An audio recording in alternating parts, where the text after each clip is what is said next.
पश्चिम बंगाल में हुए विधानसभा चुनाव के नतीजों को लेकर शुरुआत से ही विवाद देखा जा रहा है। टीएमसी का आरोप है कि हम हारे नहीं हैं, हमें हराया गया है।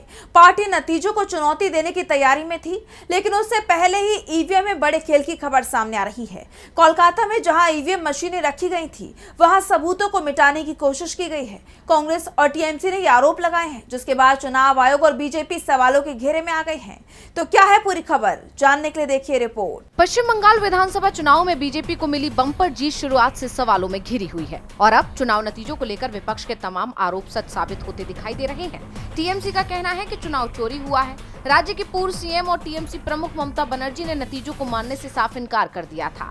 यहां तक कि सीएम पद से भी इस्तीफा देने से उन्होंने मना कर दिया था। और इस बीच चुनाव आयोग के आंकड़ों ने भी बीजेपी की जीत पर सवाल उठाए।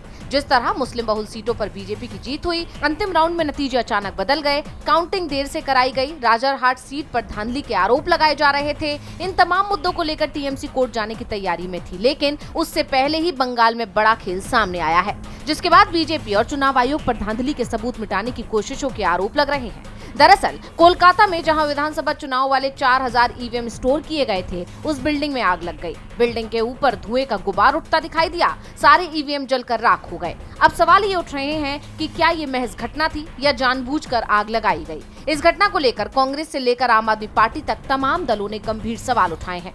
कांग्रेस नेता पवन खेड़ा ने एक्स पर कहा, चुनाव आयोग को ये साफ करना चाहिए कि क्या हाल ही में हुए पश्चिम बंगाल चुनावों में सचमुच इन 4000 ईवीएम का इस्तेमाल हुआ था, वरना हमें ये सोचने पर मजबूर होना पड़ेगा कि क्या ये वाकई कोई दुर्घटना थी या फिर वैसी ही सुविधाजनक और रहस्यमय आग थी जो बॉलीवुड फिल्मों में हमेशा ठीक उसी समय लगती है जब अहम सबूतों को मिटाना हो।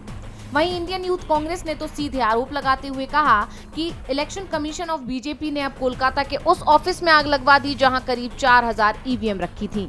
अब जब ईवीएम ही जला दी गई, रिकॉर्ड ही खत्म कर दिए गए, तो सवाल कौन पूछेगा और जवाब कौन देगा। ये सिर्फ आग नहीं लगाई गई है, सच को राख में बदला गया है। ना रहेगा बांस, ना बजेगी बांसुरी, ये सीधी सीधी तानाशाही है। आम आदमी पार्टी ने भी सवाल किया है कि आग कैसे लगी और हजारों ईवीएम इस आग की चपेट में कैसे आ गई। भाजपा जवाब दे। इस घटना ने विपक्ष के आरोपों को और मजबूत कर दिया है। अब देखना ये होगा कि चुनाव आयोग और बीजेपी की तरफ से इस पर क्या जवाब आता है। डीवी लाइव की रिपोर्ट।